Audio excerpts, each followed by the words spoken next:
Hello friends, my YouTube channel RP teaching institute पर आपका स्वागत है। इस चैनल के माध्यम से आज हम पढ़ेंगे एनसीईआरटी 10th क्लास की मैथ पढ़ेंगे, जो कि उसमें चैप्टर नंबर 1 चल रहा है, जिसका नाम है वास्तविक संख्याएं। तो वास्तविक संख्याओं से हमने वास्तविक संख्याओं में प्रश्नावली 1.1 हम कंप्लीट कर चुके हैं। अब हमारी प्रश्नावली 1.2 चल रही है। तो प्रश्नावली पिछली वीडियो में 1.2 का पहला क्वेश्चन था। पहले क्वेश्चन के 5 सवाल हमें लगाने थे, तो वो हम लगा चुके हैं, पिछली वीडियो में लगा चुके हैं। उसमें क्या निकालना था? अभाज्य गुणनखंड निकालना था। तो इसका आज हम पढ़ेंगे दूसरा क्वेश्चन। चलिए हम किताब से पढ़ रहे हैं। किताब में पढ़ेंगे क्या है, दूसरा पढ़ेंगे। इसमें क्या लिखा? पूर्णांकों के निम्नलिखित युग्मों के एचसीएफ और एलसीएम ज्ञात कीजिए तथा इसकी जांच कीजिए कि दो संख्याओं का गुणनफल बराबर एचसीएफ गुणे एलसीएम है। संख्या ये लिखी गई हैं। तो चलिए हम इनको देखते हैं बोर्ड पर। चलिए देखते हैं पहला क्वेश्चन। दूसरे का पहला क्या है? 26 और 91 का। तो देखेंगे इसमें क्या करना है हमें? एचसीएफ और एलसीएम ज्ञात करना है। एलसीएम एचसीएफ आप किसी भी विधि से लगा लीजिए। एचसीएफ हम भाग विधि से भी लगा सकते हैं, गुणनखंड विधि से भी लगा सकते हैं। चलिए हम समझते हैं। इधर देखेंगे 26 और 91 का सबसे पहले हम निकालेंगे क्या? एलसीएम। देखेंगे दोनों से काटेंगे, 2 से काटेंगे 13 आया और 91 कटेगा नहीं। यहाँ देखेंगे अब इधर 13 से काट देंगे, 13 एकम 13 और 13 7 91। यहाँ 7 से काटेंगे, 7 एकम 7, 7 एकम 7। तो क्या हो? तो इसका एलसीएम क्या होगा? एलसीएम 26 और 91 का तो क्या होगा? 2 गुणे 13 गुणे 7। तो इनका आपस में गुणा कर दें। 13 7 91, 91 इंटू 2 हो जाएगा। 2 एकम 2, 9 दूनी 18। कितना होगा? 182 होगा। एलसीएम कितना होगा? 26 और 91 का इतना होगा। कितना होगा? 182। अब निकालेंगे हम इसका एचसीएफ। एचसीएफ निकालेंगे। एचसीएफ 26 और 91 का निकालेंगे। इधर देखेंगे 26 और 91 का, इधर देखेंगे। अब ऐसी संख्या से हमें काटना है कि दोनों में भाग चला जाए। तो ऐसी कौन सी संख्या है? देखेंगे 13 है। 13 दूनी 26 और 13 7 91। अब कोई ऐसी संख्या है कि दोनों को काट दे? अब कोई संख्या नहीं है। तो इसका जो एचसीएफ होगा, इसका एचसीएफ होगा इसका 13 ही होगा। एक से तो पूरी संख्या कट जाती है, कोई दिक्कत नहीं, 13 होगा। अब क्या करना है हमें? उत्तर की जांच करना है। क्या करेंगे? उत्तर की जांच। तो चलिए उत्तर की जांच हम कर लेते हैं इस तरीके से। तो फिर देखते हैं क्या करना है। जांच करना है। जांच में तो क्या है? दो संख्याओं का गुणनफल, दो संख्याओं का गुणनफल बराबर एलसीएम गुणे एचसीएफ होता है। ठीक है। अब इसमें मान रखेंगे दो संख्या कौन कौन सी है? 26 और 91। यहाँ लिखेंगे 26 और 91 बराबर एलसीएम कितना निकला आपका? 182 गुणा में एचसीएफ कितना निकला आपका? 13। ठीक है। इनका आपस में गुणा करेंगे तो करेंगे इसका 91 का गुणा में 26 का। 6 एकम 6, 9 6 54 की आई, 54 ही लिखेंगे। यहाँ पर 2 एकम 2, 9 दूनी 18 जोड़ेंगे 6 6 और 8 5 13 की 3 हासिल की 1। कितना होगा? 23 66। ये आ गया आपका 23 66 बराबर में। अब इसके बाद हम करेंगे 13 गुणा 182। 13 गुणा 182 तो करेंगे 182 गुणे में 13। 3 करेंगे, 3 दूनी 6 होगा। 8 3 24 की आई 4 हासिल 2, 3 एकम 3 और 2 5। 1 का करेंगे 2 आया यहाँ पर, 8 आ जाएगा यहाँ पर। एक का एक में करेंगे एक आ जाएगा, जोड़ेंगे 6 6 8 5 13 की 3 हासिल की 1, कितना हो गया 23, 23 66 ये भी आ गया 23 66, इस तरीके से। तो दोनों साइड बराबर आ चुकी हैं, इसलिए ये सिद्ध हो जाएगा। अब ये दोनों साइड क्या हो चुकी हैं, लेफ्ट हैंड साइड बराबर राइट हैंड साइड, प्रूव्ड हो गया है, PROVED, प्रूव्ड। यानी कि हम इसका LCM निकाल चुके, SCF निकाल चुके, और यहाँ पर भी हम जांच कर चुके हैं। तो यदि दोनों साइड बराबर आ जाती तो हमें पता चल जाता कि SCF और LCM सही हैं। तो आप इसका स्क्रीनशॉट ले लें। इसके बाद चलते हैं हम दूसरा सवाल। चलिए देखते हैं दूसरा सवाल। चलिए इसमें दूसरा कौन सा है, दूसरा है 510 और 92 का। ठीक है, तो निकालेंगे 510 और 92 सम संख्या, तो सम से काटेंगे, 2 दूनी 4 हुआ, 2 पंचे 10 हुआ, 2 पंचे 10 और 2 चौको 8 हो गया, और 2 छिक 12। अभी 2 से ये वाला कट रहा है, काट दो, 255 तो कटेगा नहीं, यहाँ 2 दूनी 4, 2 ती 6, यहाँ अब नहीं कटेगा। अब इधर देखेंगे किससे कटेगा, 5 5 10 और 2 12, 3 से कट जाएगा, 3 8 24, 3 5 15, 23 ज्यों का त्यों रहेगा। अभी कितने से काटेंगे, 5 से, 5 एकम 5, 5 7 35 और 23 ज्यों का त्यों रहेगा। अब हम काटेंगे इसे 17 से, 17 एकम 17, 23 ज्यों का त्यों रहेगा। हम काटेंगे इसे 23 से, 23 एकम 23, इस तरीके से। तो इसका जो LCM निकलेगा, LCM 510 और 92 का जो LCM निकलेगा, इसका सभी का गुणा कर देंगे, 2 into 2 into 3 into 5 into 17 into कितना 23 कर देंगे आपस में गुणा। 2 दूनी 4, 4 ती 12, 12 पंचे 60 होता है, 60 का गुणा करेंगे 17 में, 17 का 7 छिक्का कितने होता है, 102 होता है, 102। अब 102 मतलब 1020 में 23 का गुणा करेंगे 0, 23 दूनी होता है 46, 23 एकम 23 होता है, कितना आया 23,460, 23,460। ये इसका निकल आएगा LCM। क्या निकल आएगा, LCM। तो LCM इस तरीके से निकल आया आपका, ये हो गया LCM। अब निकालते 510 और 92 का SCF 510 और 92 का निकालेंगे यहाँ पर। तो 510 और 92 इस तरीके से, 2 से काटेंगे, 2 से तो कट ही रहा है, 2 से काटेंगे, 2 दूनी 4, 2 पंचे 10, 2 पंचे 10, यहाँ कट रहा है ना, यहाँ 46 हो जाएगा। अब कोई ऐसी संख्या है कि दोनों को काट दे, कोई नहीं है, तो इसका SCF कितना निकलेगा, SCF निकलेगा 2। ठीक है, अब क्या करेंगे, हम इसकी जांच करेंगे। तो देखते हैं यहाँ पर जांच करेंगे। जांच में क्या होगा आप जानते ही हो क्या है, हमने क्या पढ़ा था, 2 संख्याओं को गुणनफल, 2 संख्याओं का गुणनफल बराबर LCM गुणे SCF, इस तरीके से। तो इसको सॉल्व करेंगे हम। तो इधर देखेंगे 2 संख्या कौन कौन सी है आपकी, 510 और 92, 510 गुणे 92 बराबर LCM कितना निकला अपना, LCM निकला 23,460, 23,460 गुणे, और SCF कितना निकला 2। ठीक है, अब इसका करेंगे हम गुणा, यहीं पर कर दे रहे, यानी कि 510 गुणे में 2 का 0 में 2 एकम 2, 5 दूनी 10, इस तरीके से, 9 का 0, 9 एकम 9, 9 पना 45, इस तरीके से, 0 हुआ, 2 हुआ, यहाँ 9 हुआ, यहाँ पर 6 5 कितना होता है, वो 5 और 1 कितना होता है 6 होता है, और यहाँ पर इतना रहेगा 46,920, कितना आ गया यहाँ पर 46,920, इतना आ गया।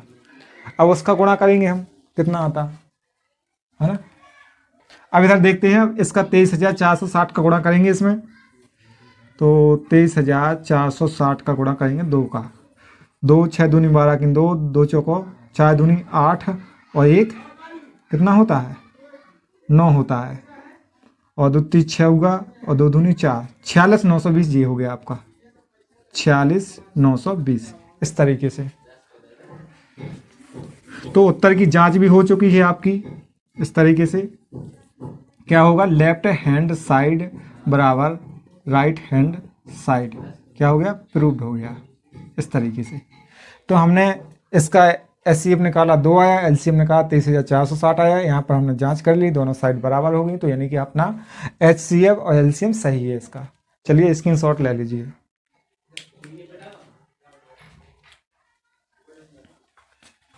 चलिए देखते हैं इसका लास्ट सवाल, अच्छा सवाल है, देखते हैं। हाँ देखते हैं दूसरे का तीसरा सवाल है। क्या है आपका 336 और आपका है 54 इस तरीके से ये है आपका। तो चलिए पहले निकालेंगे क्या इसका एलसीएम निकालेंगे, डायरेक्ट गुणनखंड विधि से निकाल दो। 54 इधर देखेंगे सम है, यानी 2 से कटेगा, 2 से काटेंगे 2 एकम 2, 2 6 12, 2 8 16, 2 से काटेंगे 2 दूनी 4, 2 7 14। अभी भी 2 से काटेंगे 2 8 16, 2 चौको 8, 27 नहीं कटेगा 2 से, 84 कट जाएगा, 2 चौको 8 होता है और 2 दूनी 4, 27 नहीं कटेगा। फिर से 2 से काटेंगे 2 दूनी 4, 2 एकम 2, 27 नहीं कटेगा 2 से। अब 3 से काटेंगे तीनों को, 30 7 21 होता है, 3 9 27 होता है। 3 से काटेंगे 7 नहीं जाएगा, 3 3 का 9 होता है, और यहाँ पर 7 नहीं जाएगा, 3 एकम 3, और यहाँ 7 से काट देंगे, 7 एकम 7, ठीक है। अब इधर क्या करेंगे, इनका आपस में गुणा कर देंगे, यानी कि एलसीएम 336 और 54 का क्या हो जाएगा, यहाँ गुणा करेंगे 2 गुणे 2 गुणे 2 कितनी बार है, 1 2 3 4 बार, गुणा में 2, 3 कितनी बार है, 1 2 3 बार, गुणा में 3 गुणा में 3 गुणा में 3 गुणा में कितना 7।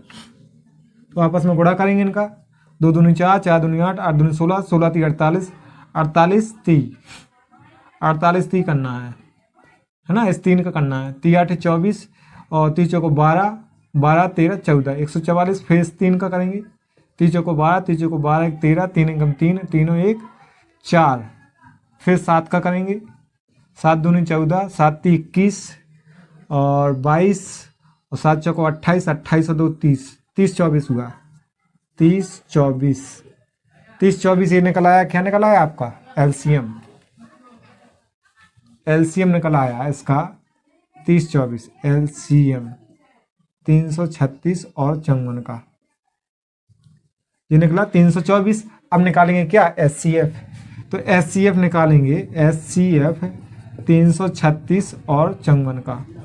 तो देखो इसका निकालने का तरीका ये है, देखेंगे हम डायरेक्ट निकाल रहे हैं इसको, गुणनखंड करेंगे 336 और 54 का करेंगे। हमें ऐसी संख्या से भाग देना है इन दोनों में कि दोनों कट जाएं, तो क्या सम दोनों संख्या, तो 2 से तो कट ही जाएंगी। देखो 2 यहाँ से काटेंगे तो डायरेक्ट लिख सकते हैं 168 और 27। इसके बाद अब क्या हुआ, 8 6 14 1 15 और 3 का भाग इसमें भी चला जाएगा, तो 3 इसको आप फिर दे देंगे, 3 5 15, 3 6 18 और 3 9 27। क्या ऐसी कोई संख्या है कि इन दोनों को काट दे, दोनों कटना चाहिए, ऐसी संख्या होना चाहिए कि ये दोनों कट जाएं।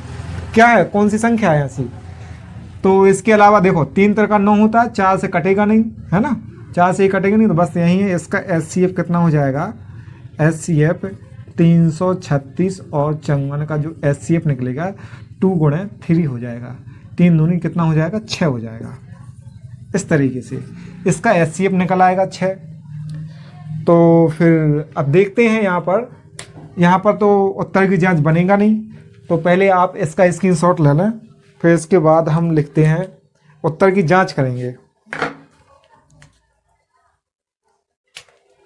स्क्रीनशॉट तो ले ही लिया होगा आपने, पहले इसके एचसीएफ और एलसीएम यहाँ पर लिख दे रहे हैं।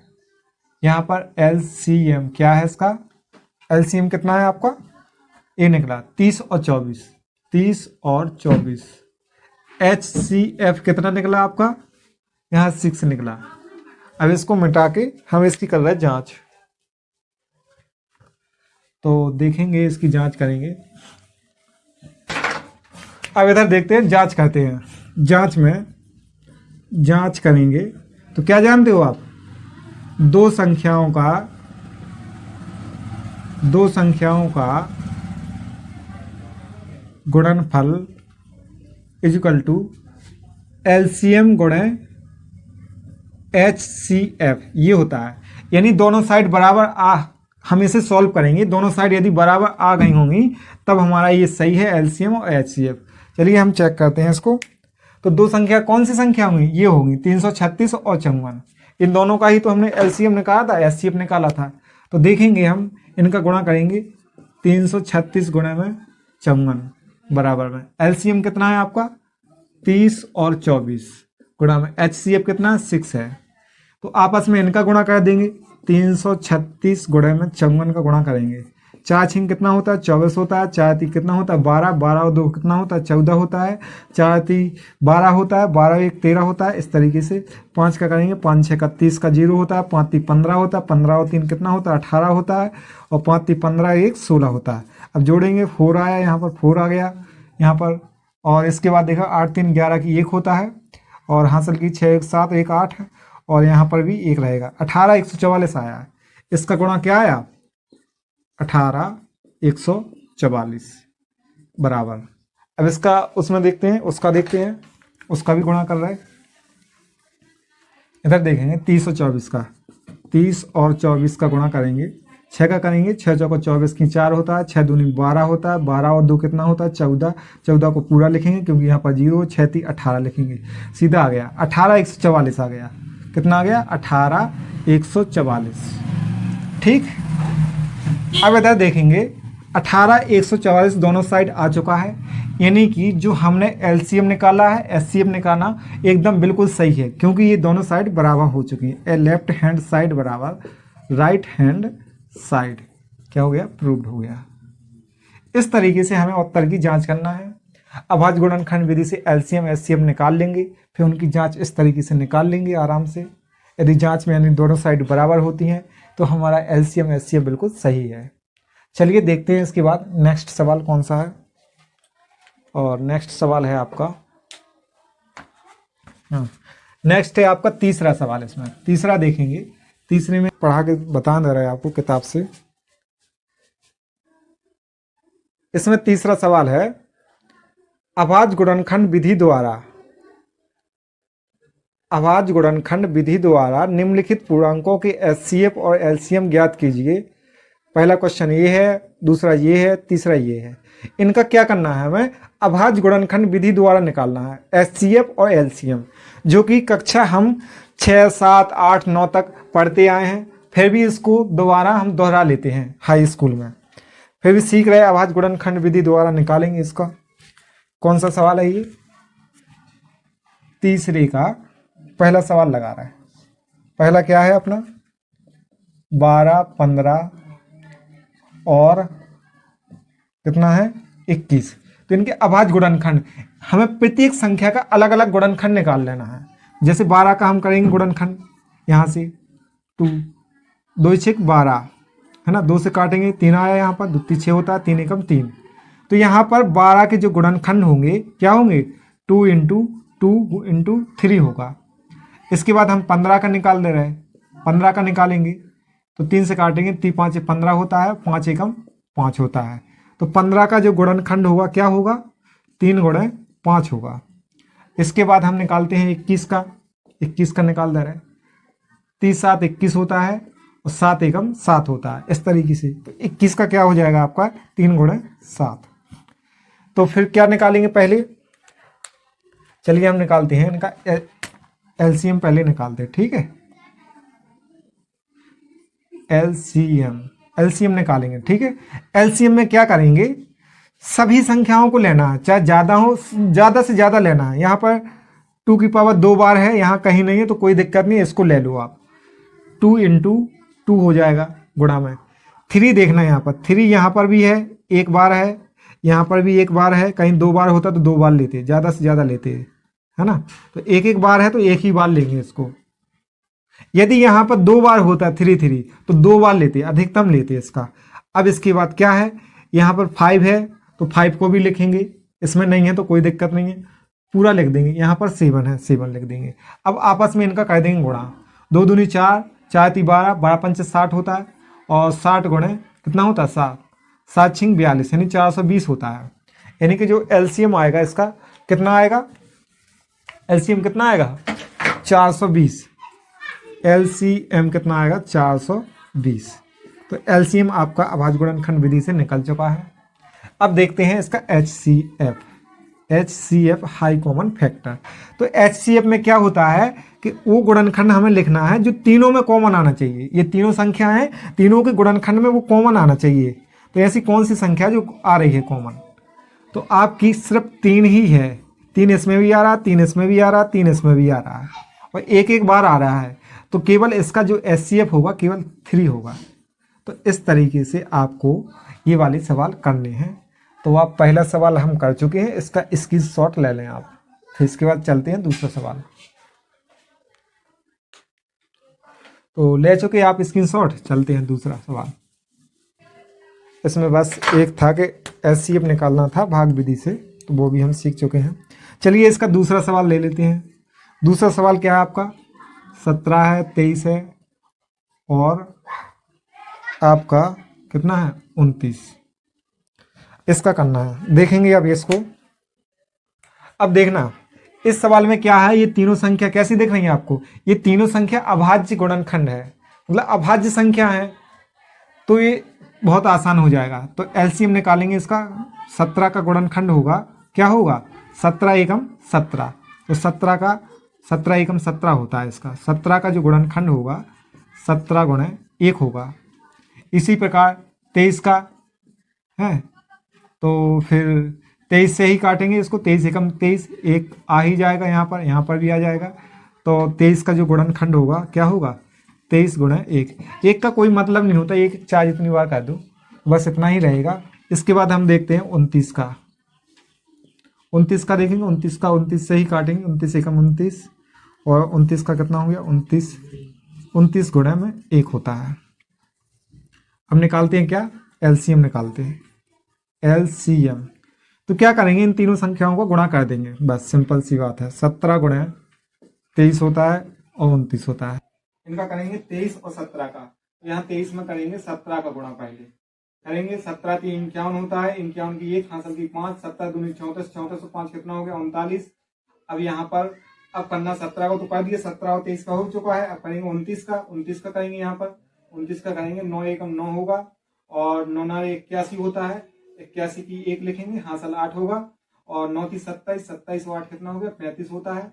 तो यहाँ पर 2 का करेंगे, अब 2 एकम 2 होता है, 9 दूनी 18, 18 की 8 लिखेंगे, और 2 3 6 होगा, 6 1 7, इस तरीके से। तो 9 होगा, यहाँ पर 2 1 3 हो जाएगा, यहाँ पर 8 5 13 की 3 हासिल की 1, 7 और 3 10 1 11। इस तरीके से आपका क्या निकल आएगा 11,339 निकल आया आपका एलसीएम। ठीक है, अब निकालेंगे क्या एचसीएफ। अब यहाँ निकालेंगे एचसीएफ, एचसीएफ तो चलिए अब निकालते हैं इसका एचसीएफ। एचसीएफ निकालने के लिए क्या करेंगे, चलो यहीं पर निकाल ले रहे हैं एचसीएफ, इसका एचसीएफ। एचसीएफ निकालेंगे, क्या निकालेंगे, इसमें क्या कॉमन आ रहा है आपका 1 आ रहा है, ये 1 आ रहा है, ये 1 आ रहा है, तो 1 ही हो जाएगा इसका एचसीएफ। इस तरीके से हम इसका निकालेंगे एलसीएम और एचसीएफ अभाज्य गुणनखंड विधि से। आप ले सकते हो, इसकी स्क्रीनशॉट ले लीजिए। चलिए हम देखेंगे अब इसका नेक्स्ट सवाल। इसके बाद तीसरा सवाल है, लास्ट सवाल है। तीसरा सवाल देख रहे हैं इसका क्या है, चलिए तीसरा देख लेते हैं, लास्ट सवाल है। 8 9 और कितना है 25 है, ये है आपका। तो निकालेंगे अभाज्य गुणनखंड विधि से। तो क्या करोगे, इसका करेंगे सभी का गुणनखंड। 8 का करेंगे, 2 चौको 8 होता है, और 2 दूनी 4 होता है, 2 एकम 2 होता है। तो 8 का जो गुणनखंड होगा 2 इंटू 2 इंटू 2 होगा। 9 का करेंगे, तो 9 का क्या होगा, 3 से काटेंगे, 3 का 9 होता है, 3 एकम 3 होता है, तो 9 का कितना हो जाएगा 3 इंटू 3 हो जाएगा। यहाँ 25 का करेंगे इस तरीके से, 5 से काटेंगे, 5 25 हो गया, 5 से काटेंगे, 5 एकम 5 हो गया, यानी कि 25 इक्वल टू कितना हो जाएगा 5 गुणे 5 हो जाएगा। ये रहेगा, इस सभी के गुणनखंड है। अब निकालेंगे एलसीएम और एचसीएफ। तो एलसीएम में हमने क्या बताया, तो जो सबसे ज़्यादा संख्या उसको ले लेना है। 2 3 बार लिखा है, 2 3 बार लिख लीजिए आप। गुणा में 3 भी लिखा है 3 बार, 2 बार, 3 × 3 लिख देंगे। इसके बाद 5 भी लिखा है, 5 × 5 हो रहेगा। और आपस में कर देंगे गुणा, 2 दूनी 4, 4 दूनी 8, 8 × 24, 24 ती होता है 72, 72 में 5 का गुणा करेंगे, या फिर 25 का कर सकते हैं। 5 दूनी 10, 5 7 35, 35 और 1 36, और गुणा करेंगे 5 का, कितना हो जाएगा 5 5 6 30, 30 का 0 होता है, 5 × 3 15, 15 और 3 कितना होता है 18 होता है ना। तो ये हो जाएगा आपका 1800। इस तरीके से हो जाएगा एलसीएम, इसका एलसीएम हो जाएगा 1800। अब निकालेंगे क्या, एचसीएफ। एचसीएफ में हमने क्या बताया था, दोनों में कॉमन होना चाहिए। देखिए कोई ऐसी संख्या है कि तीनों में कॉमन है, कोई नहीं। 2 इसमें है, इसमें नहीं है। 3 इसमें है तो इसमें नहीं है। कोई भी संख्या नहीं है तो 1 मानते हैं इसका, 1 तो सब में रहता है। तो इसका आंसर जो एचसीएफ होगा 1 रहेगा।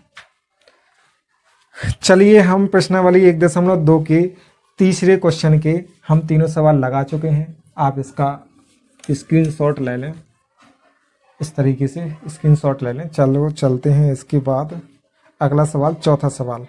चौथा सवाल है, अच्छा सवाल है, और मिटा लें इसको।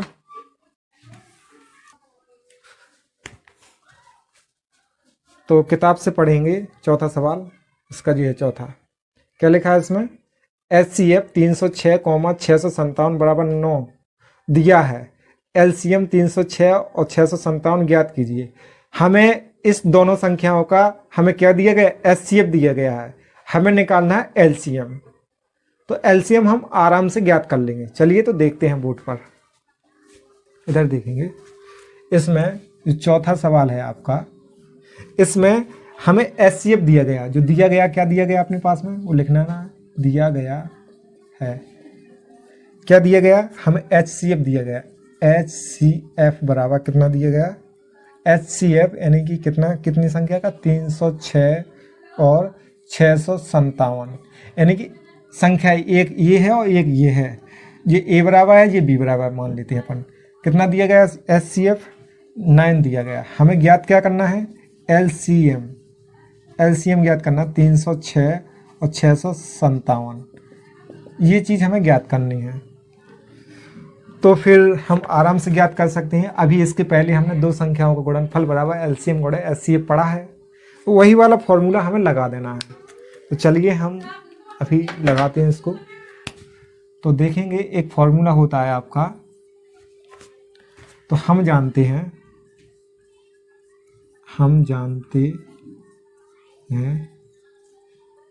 कि दो संख्याओं का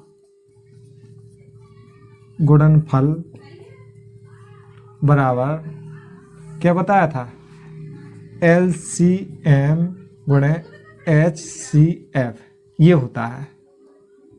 ठीक है, ये रहेगा। अब यहां देखेंगे दो संख्या कौन सी हैं, या ए जे है बी जे है, या ए बराबर मान लो इसे, बी बराबर मान लो, या फिर इसका फॉर्मूला डायरेक्ट ऐसे भी लिख सकते हो, ए गुणे बी बराबर एलसीएम गुणे एचसीएफ। तो देखेंगे ए गुणे बी यानी कि 306 गुणे कितना लिखेंगे, 657।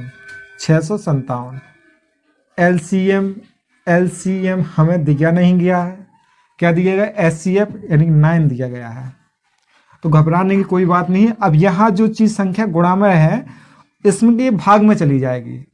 देखेंगे तो एलसीएम बराबर हो जाएगा, एलसीएम बराबर क्या हो जाएगा, 306 गुणे 657 कर देंगे। और जो संख्या यहाँ गुणा में है, ध्यान रखना यहाँ पर, जो गुणा में है इसके पूरे में भाग चला जाएगा, भाग में चली जाएगी। ये यहाँ गुणा में थी, इसके भाग में चली जाएगी। हम या तो फिर इन संख्याओं का गुणा कर देंगे, दोनों का 9 का भाग दे देंगे, या फिर 9 से काट दो आप। तो देख लेंगे 9 से काट रहे हैं, तो 9 से काटेंगे इसको, देखना 6 3 9 होता है, 3 का भाग चला जाता है, 3 का इसमें भी चला जाता है, तो 9 को इसको काट दूँ यहाँ से, 9 एकम 9 हुआ, और 9 तीन कितना होता है 27 होता है, 9 चौको 36, 3 बचेगा यहाँ पर, और यहाँ पर 6, 9 चौको 36 होता है। इसका काटेंगे तो कितना आया 34 आया। तो LCM इज इक्वल टू 34 गुणे में 657, इस तरीके से। तो फिर 657 का मैं गुणा करेंगे, तो इधर देखेंगे हम 657 में गुणा करेंगे 34 का, तो करेंगे देखना 4 सत्ते 28, इतने 7 चौको 28 की 8 हासिल 2 हुआ, 4 पंचे 20, 20 और 2 22 हुआ हासिल 2, 4 छिंग 24 और 2 कितना होगा 26, इस तरीके से। 3 7 21 और 3 5 15, 15 और 2 17 की 7 होता है, और 3 छिंग 18, 18 और ये कितना हो गया 19, इस तरीके से। तो ये 8 हो जाएगा, ये 3 हो जाएगा, यहाँ 6 और 6 12, 1 13 की 3 हासिल की 1, 9 और 2 11 और 1 12 की 2 हासिल की 1, कितना हो गया इतना हो गया 22,338। इसका इंटू जो आया है कितना आया आपका 22,338। तो LCM आपका आया कितना 22,338, इस तरीके से। ये आपका LCM निकल आया फाइनल आंसर।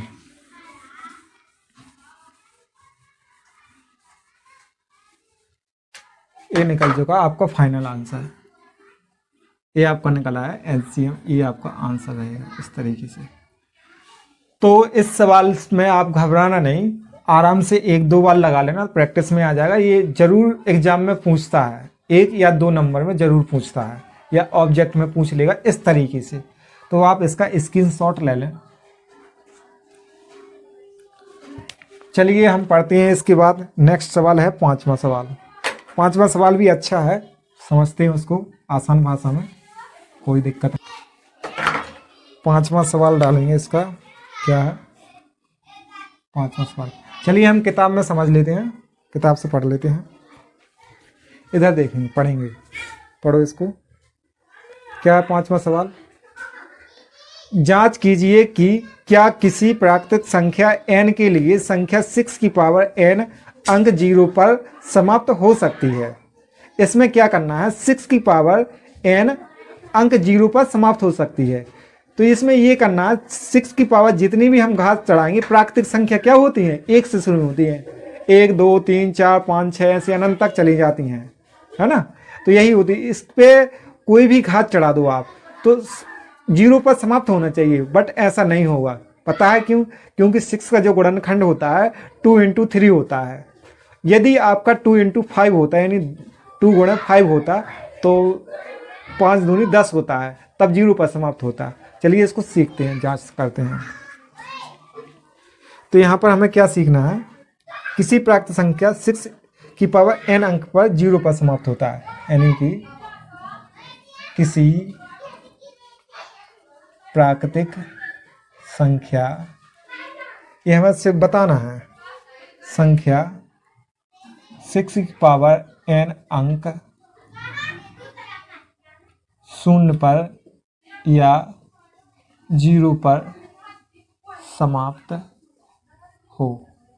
ठीक है, अब देखना है यहाँ पर जो 6 की पावर n है, घात है, n का मान क्या होता है, n यानी प्राकृतिक संख्या 1 2 3 4 डॉट डॉट इनफाइनाइट तक चला जाता है ना।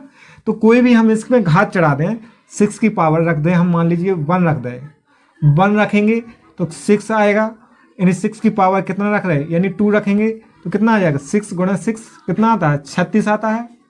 और इसी प्रकार 6 की पावर 3 रख देंगे तो कितना आ जाएगा, 6 × 6 × 6 गुणा कर देंगे, 6 × 36, 36 गुणा कितना होता है 6 × 36 की यहाँ 6 और 6 × 18, 18 और 3 कितना हो गया आपका 21 होता है, यानी 216, 216। चाहे कोई भी आप घात इस पर चढ़ा दो तो लास्ट में 6 ही आएगा, 6 × 36 जरूर होता है, और 0 पर ये कभी समाप्ति नहीं होगा।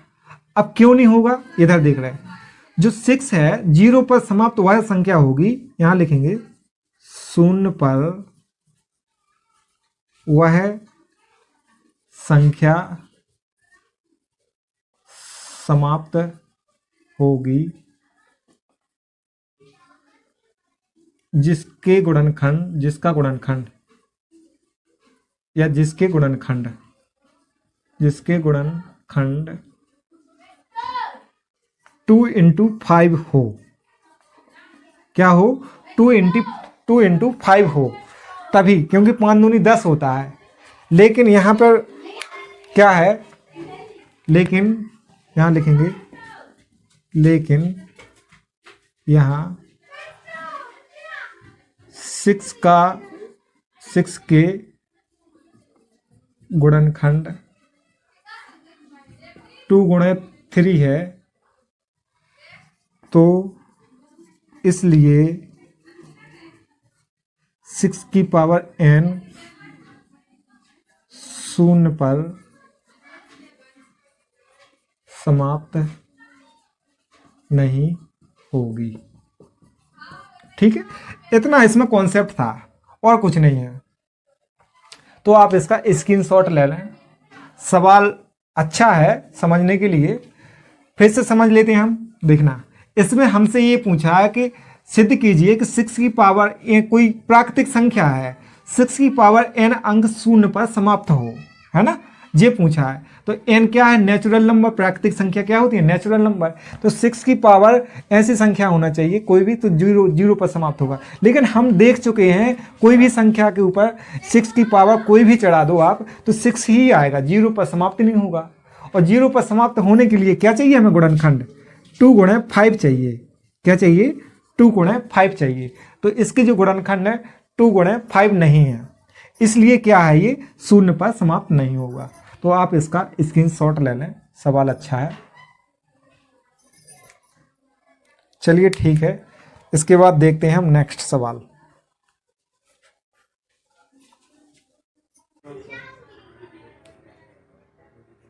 चलिए इसका आप देख लेते हैं 6वां सवाल। तो 6वां सवाल हम पढ़ेंगे, क्या है, यहाँ पढ़ेंगे 1.2 का 6वां सवाल है। व्याख्या कीजिए कि 7 × 11 × 13 प्लस का 13 बराबर में 7 × 6 × 5 × 4 × 3 × 2 × 1 × प्लस का 5 भाज्य संख्या क्यों है। ये पूछा जी, दोनों संख्या दी गई हैं, कुछ गुणा में कुछ प्लस में, तो ये भाज्य संख्या क्यों है, ये सिद्ध करना है हमें। तो भाज्य संख्या का मतलब क्या होता है कि उसके जो गुणनखंड होंगे, भाज्य संख्या का मतलब क्या होता है, ऐसी संख्या जिनके गुणनखंड 2 या 2 से अधिक हो, 3 या 3 से अधिक हो, ऐसी संख्याओं को हम भाज्य संख्या कहते हैं। या ऐसी बोल सकते हो, भाज्य संख्या वह संख्या होती हैं जो एक और स्वयं के अलावा अन्य किसी और संख्या से भी पूर्णतः विभाजित हो, तो ऐसी संख्या को क्या बोलेंगे, भाज्य संख्या। तो इन्होंने जो संख्याएं लिखी हैं ये वाली, तो हमें ये बताना कि ये भाज्य संख्या क्यों है। तो चलिए हम सीखते हैं यहाँ पर। तो देखेंगे यहाँ पर भाज्य संख्या क्यों है विस्तार से, आप थोड़ा देखते रहना। 6वां सवाल है, 7 × 13 × प्लस का 13, एक संख्या तो ये दे दी गई है, और इसके बाद 7 × 6 × 5 × कितना दिया गया, 4 × 3 दिया गया, और गुणा में 2 और गुणा में 1 प्लस का 5, ये दिया गया हमें। अब ये संख्या बताना कि भाज्य संख्या क्यों है। तो चलिए हम सीखते हैं इसको आसान भाषा में। क्या करेंगे, इसमें से आप इस संख्या में से क्या ले लेंगे, 13 कॉमन ले लेंगे। क्या लेंगे, 13 इसमें ये गुणा में है, ये प्लस में, तो 13 कॉमन लेंगे।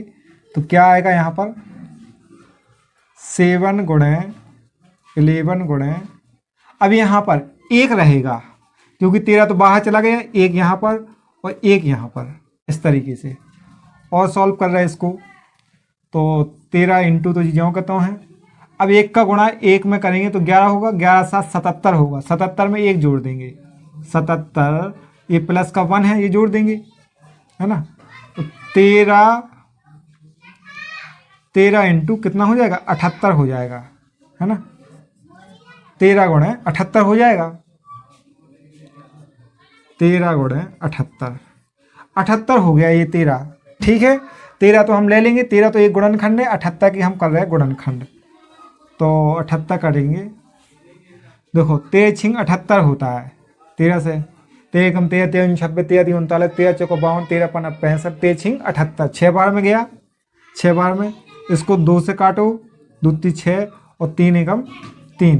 तो इस तरीके से इसके गुणनखंड हो जाएंगे। तो देखेंगे क्या हो जाएगा, ये तो 13 पहले से ही है और एक 13 ये आ जाएगा आपका, और 2 गुणे रहेगा या 3 रहेगा। तो अब देखेंगे यहाँ इसकी जो गुणनखंड है, क्या इस वाली पूरी संख्या का गुणनखंड 2 या 2 से अधिक है, इसलिए क्या है, भाज्य संख्या है।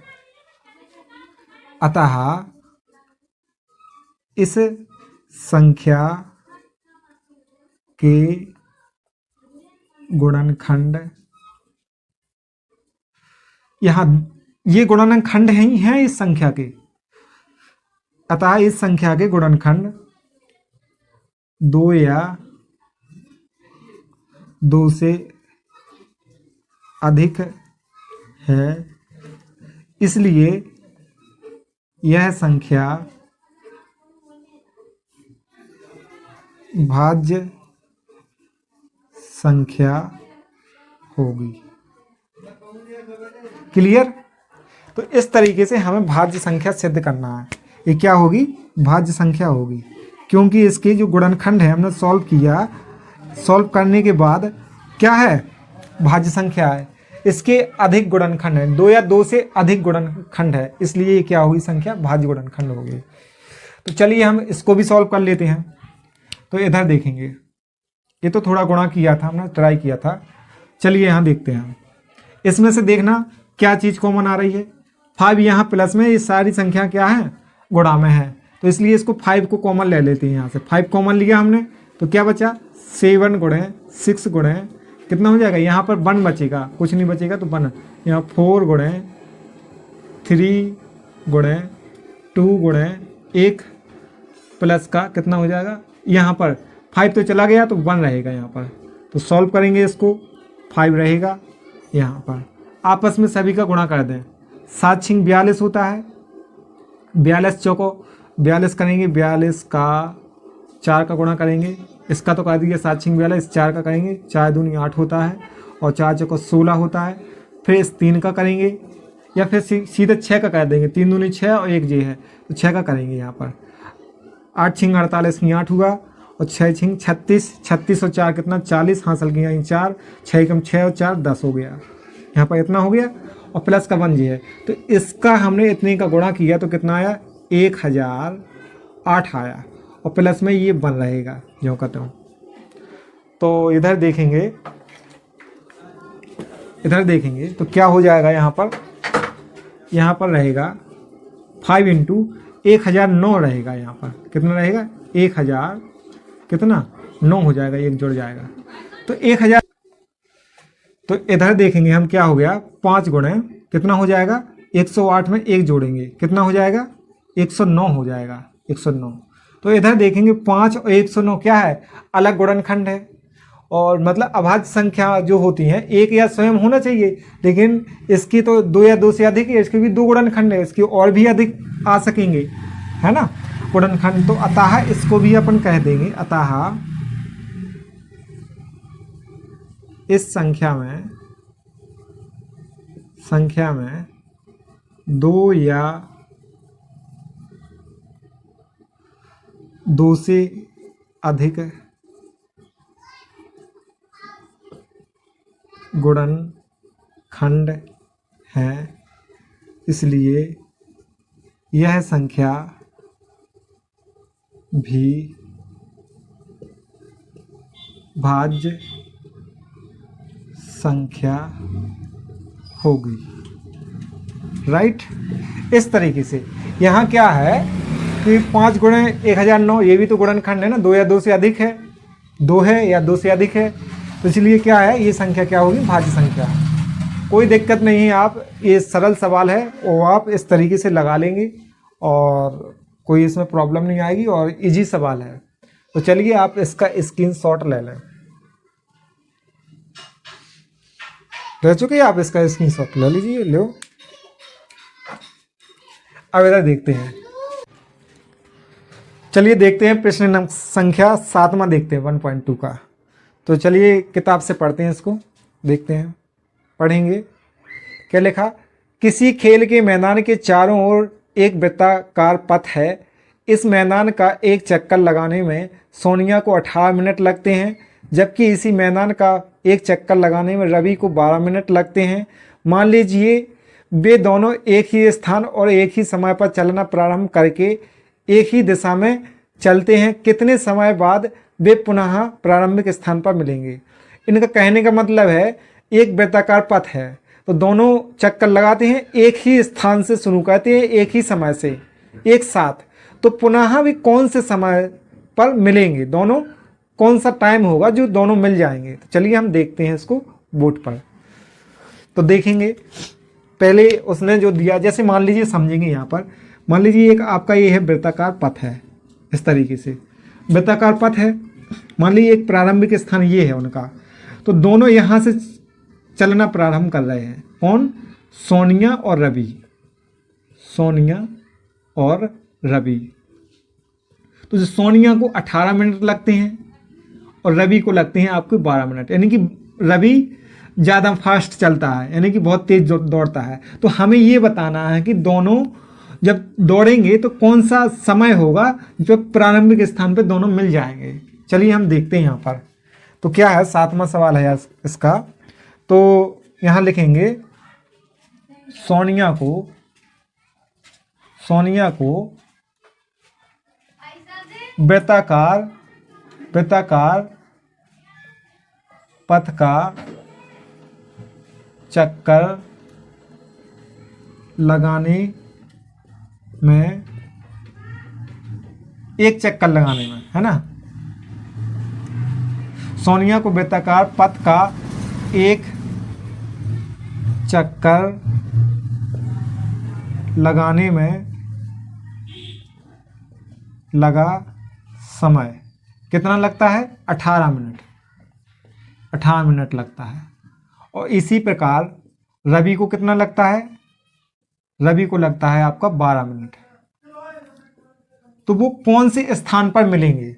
तो हम क्या करेंगे, इन दोनों का जो समय लगता है उन समयों का क्या कर देंगे, एलसीएम। तो यहाँ देखेंगे एलसीएम किसका? 18 और 12 का एलसीएम लिखेंगे। तो क्या करना है हमें, अब क्या कर रहे हैं हम, इसका निकालेंगे हम एलसीएम दोनों का निकाल देंगे। तो देखेंगे 18 और 12 का एलसीएम निकालेंगे। 2 से काटेंगे, 2 नम 18, 2 6 12, 2 से काटेंगे 9 आया, 2 3 6 होता है। 3 से काटेंगे 3 3 9, 3 एकम 3, 3 से काटेंगे 3 एकम 3, 3 एकम 3, इस तरीके से। इसका लासा होगा 2 × 2 रहेगा, गुणा में 3 रहेगा, इस तरीके से। तो इसका आपस में गुणा कर देंगे, 2 दूनी 4, 4 × 12, 12 × 36, यानी कि दोनों कब कहाँ मिलेंगे? 36 मिनट पर मिलेंगे।